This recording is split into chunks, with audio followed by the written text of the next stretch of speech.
राजस्थान के जैसलमेर में भगवान श्री कृष्ण के एक दयालु भक्त थे जिनका नाम था रमेश चंद्र। उनकी दवाइयों की दुकान थी। उन्होंने दुकान में भगवान श्री कृष्ण की एक छोटी सी तस्वीर एक कोने में लगी थी। वे जब दुकान खोलते साफ सफाई के उपरांत हाथ धोकर नित्य भगवान की तस्वीर को साफ करते और बड़ी श्रद्धा से धूप इत्यादि दिखाते। उनका एक पुत्र भी था राकेश, जो अपनी पढ़ाई पूरी करके उनके ही साथ दुकान पर बैठा करता था। वह भी अपने पिता को ये सब करते हुए देखा करता और चूंकि वह नए जमाने का पढ़ा लिखा नवयुवक था, लिहाजा अपने पिता को समझाता कि भगवान वगैरह कुछ नहीं होते, सब मन का वहम है। शास्त्र कहते हैं कि सूर्य अपने रथ पर ब्रह्मांड का चक्कर लगाता है, जबकि विज्ञान ने सिद्ध कर दिया कि पृथ्वी सूर्य का चक्कर लगाती है। इस तरह से रोज विज्ञान के नए नए उदाहरण देता, यह बताने के लिए कि ईश्वर नहीं है। पिता उसको स्नेह भरी दृष्टि से देखते और मुस्कुराकर रह जाते। वे इस विषय पर तर्क वितर्क नहीं करना चाहते थे। समय बीतता गया, पिता बूढ़े हो गए थे। शायद वे जान गए थे कि अब उनका अंत समय निकट ही आ गया है। अतः एक दिन अपने बेटे से कहा, बेटा तुम ईश्वर को मानो या मत मानो, मेरे लिए यही बहुत है कि तुम एक मेहनती, दयालु और सच्चे इंसान हो, परंतु क्या तुम मेरा एक कहना मानोगे?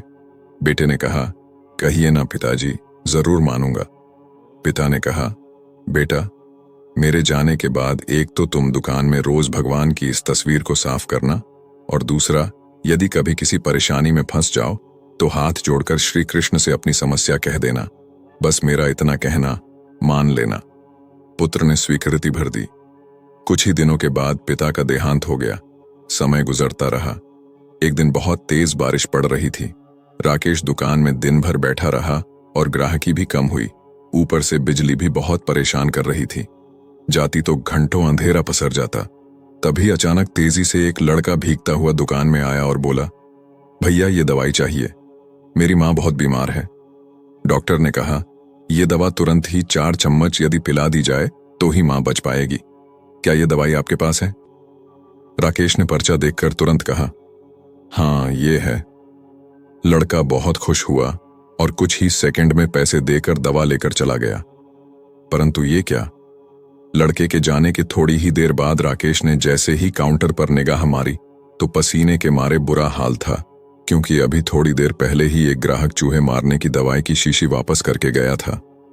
लाइट न होने की वजह से राकेश ने शीशी काउंटर पर ही रखी रहने दी कि लाइट आने पर वापस सही जगह पर रख देगा। पर जो लड़का दवाई लेने आया था वह अपनी शीशी की जगह चूहे मारने की दवाई ले गया और लड़का पढ़ा लिखा भी नहीं लग रहा था। हे भगवान, अनायास ही राकेश के मुंह से निकला, ये तो अनर्थ हो गया। तभी उसे अपने पिता की बात याद आई और वह तुरंत हाथ जोड़कर भगवान कृष्ण की तस्वीर के आगे दुखी मन से प्रार्थना करने लगा कि हे प्रभु, पिताजी हमेशा कहते थे कि आप हैं। यदि आप सचमुच हैं तो आज ये अनहोनी होने से बचा लो। एक माँ को उसके बेटे द्वारा जहर मत पीने दो, प्रभु मत पीने दो।